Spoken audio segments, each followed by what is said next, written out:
ప్రతి ప్రయాణం సంతోషంగా సాగాలని కోరుకుంటాం, కానీ కొన్నిసార్లు ఆ ప్రయాణం విషాదంతో ముగుస్తుంది. నిమిషాల నిర్లక్ష్యం, అతి వేగం లేదా అకస్మాత్తుగా జరిగిన పొరపాటు తీరని కడుపు కోతను మిగులుస్తున్నాయి. రోడ్డు ప్రమాదం రూపంలో మృత్యువు కాటేస్తే ఆ కుటుంబం జీవితాంతం కోలుకోలేని దుఃఖంలో మునిగిపోతుంది. ముఖ్యంగా ఒకే కుటుంబంలో అనేక మందిని కోల్పోతే ఆ బాధ మాత్రం ఇంకా వర్ణనాతీతం. ఇలాంటి దారుణమైనటువంటి ఘటన ఆంధ్రప్రదేశ్లో జరిగింది. మంత్రాలయం శ్రీ రాఘవేంద్ర స్వామి దర్శనం కోసం వెళ్తున్నటువంటి ఒక కుటుంబం మృత్యువు ఒడికి చేరింది. కర్నూలు జిల్లా ఎమ్మిగనూరు నియోజకవర్గం పరిధిలో ఈ రోడ్డు ప్రమాదం జరిగింది. స్థానికంగా ఉన్న కొటేకల్ గ్రామం సమీపంలో 2 కార్లు అతి వేగంగా ఢీకొన్నాయి. ఈ భయంకరమైనటువంటి ప్రమాదంలో ఒకే కుటుంబానికి చెందిన 5గురు మృత్యువాత పడ్డారు.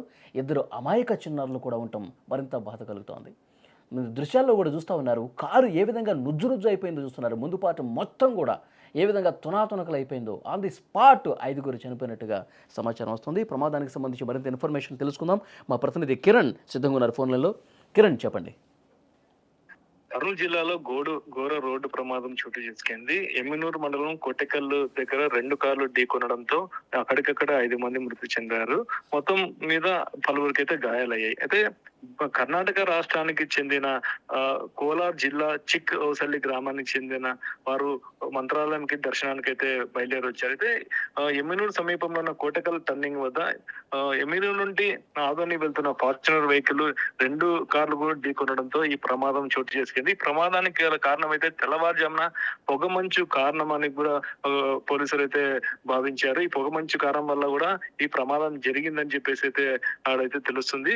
ఎట్టకేలకు మంత్రాలయం దర్శించుకోవడానికి వెళ్తున్న కుటుంబ సభ్యులు మొత్తం కూడా ఒకే కుటుంబ సభ్యులు మొత్తం 5 మంది మృతి చెందడం అనేది తీవ్ర విషాద ఘటనలు అయితే చోటు చేసుకున్నాయని చెప్పొచ్చు. అయితే ప్రస్తుతం వాళ్ళ బంధువులకి ఇన్ఫర్మేషన్ అందించారా ఈ ప్రమాదానికి సంబంధించి?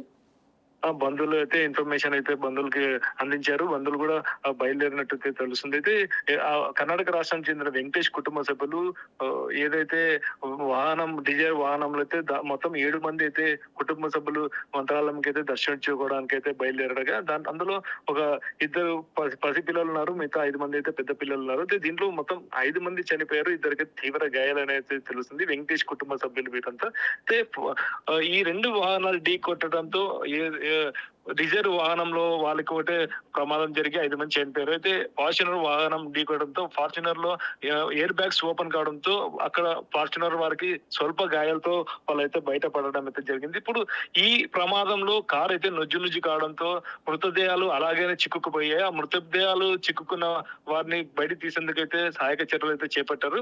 మొత్తం మీద బంధువులకి ఇక్కడే ఏదైతే రోడ్లోనే మృతదేహాలకి పోస్ట్మార్టం చేసి బంధువులకు అప్పచెప్పే ప్రయత్నంలో అయితే అధికారులు అయితే సిద్ధం చేస్తున్నట్టయితే తెలుస్తుంది. గతంలో మనం చూడొచ్చు, చిన్న టేకూరు దగ్గర వద్ద బస్సు ప్రమాదం జరిగిన వెంటనే ఎక్కడైతే మృతులకి అక్కడే పోస్ట్ మార్టం చేసి అక్కడ కొంచెం అన్ని కూడా సైంటిఫిక్ గా మొత్తం నమూనాలు తీసుకొని మళ్ళీ తరలించారు. ఇక్కడ కూడా సేమ్ అదే పద్ధతిలో రోడ్లోనే పోస్ట్ మార్టం చేసి అంటే బంధువులకు అప్పచెప్పే ప్రయత్నాలు అయితే అధికారులు అయితే సిద్ధం చేస్తున్నారు. అయితే కిరణ్, షిఫ్ట్ డిజైర్లో ఉన్న 7గురిలో 2 చిన్నపిల్లలు అని చెప్పారు కదా, చిన్నపిల్లల పరిస్థితి ఏంటి? చిన్నపిల్లలు ఒక బాబు అయితే చనిపోయినట్టు తెలుస్తుంది. మిగతా వాళ్ళు 4 పెద్దవాళ్ళు అనేది తెలుస్తుంది. మెట్టగలు ఒక బాబునైతే మృతదేహం బయటికి తీశారు. మిగతా మృతదేహాలు 4 మృతదేహాలు అక్కడే ఉన్నట్టయితే అధికారులు ఇంకా సహాయక చర్యలు చేపట్టారు. మృతదేహాలు చిక్కుకున్న మృతదేహాలు తీసేందుకు ప్రయత్నాలు ఇంకా మొదలు పెట్టారు. కిరణ్, పోలీసులు ఏమన్నా అఫీషియల్గా ప్రకటన చేశారా? పొగమంచే కారణం అని చెప్తున్నారా, లేకపోతే ఏమన్నా అతివేగం, నిర్లక్ష్యం ఇవి ఏమైనా ఉన్నాయంటారా? అంటే ఇక్కడ ఈ ఎమ్మినూరు దగ్గర ఉన్న కోటకల్ దగ్గర ఈ మలుపు అయితే చాలా ప్రమాదకరం. ఈ మలుపు వద్ద చాలా సంఘటనలు అయితే ప్రమాదాలు చాలా చోటు చేసుకున్నాయి. ఇదే మలుపు దగ్గర ఆ మలుపు కూడా ఒక కారణం, ప్లస్ పొగ మంచు కూడా ఒక కారణంగా తెలుస్తుందని చెప్పి పోలీసులు అయితే భావిస్తున్నారు. ఈ ప్రమాదం స్పీడ్ కావచ్చు, ప్లస్ పొగ మంచు కావచ్చు, 2 కూడా ప్రమాదానికి కారణమని చెప్పేసి పోలీసులు అయితే భావిస్తున్నారు. ఓకే కిరణ్, అది ఈ ప్రమాదానికి సంబంధించిన దృశ్యాలు మీరు స్క్రీన్ మీద కూడా చూస్తూ ఉన్నారు. ఎంత హృదయ విదారకంగా ఉన్నాయి చూడండి. ఆ కారు మొత్తం కూడా డిజైర్ కారు వైట్ కారు పూర్తిగా ముందు పాటు నుజ్జునుజ్జైపోయింది. అందులో ఉన్నటువంటి మృతదేహాలన్నీ కూడా ఎక్కడికక్కడ ఇరుక్కుపోయి బయటికి తీయటానికి కూడా కొంత కష్టంగా ఉన్నటువంటి పరిస్థితి కనిపిస్తోంది. ఇంకా అక్కడ రెస్క్యూ చేస్తూ ఉన్నారు. అక్కడ పోలీసులు మీకు అక్కడ ఉన్నటువంటి స్థానికులు అందరూ కూడా అందులో ఉన్న మృతదేహాల్ని అతి కష్టం మీద బయటకు తీస్తున్నటువంటి పరిస్థితి ఉంది. పూర్తిగా అందులో ఉన్నటువంటి ప్రయాణికులు ఎవరైతే ఉన్నారో వాళ్ళందరూ కూడా పూర్తిగా ఏ పార్ట్కి ఆ పార్ట్ శరీర భాగాలు కూడా తునాతునకలైపోయినట్టుగా తెలుస్తోంది.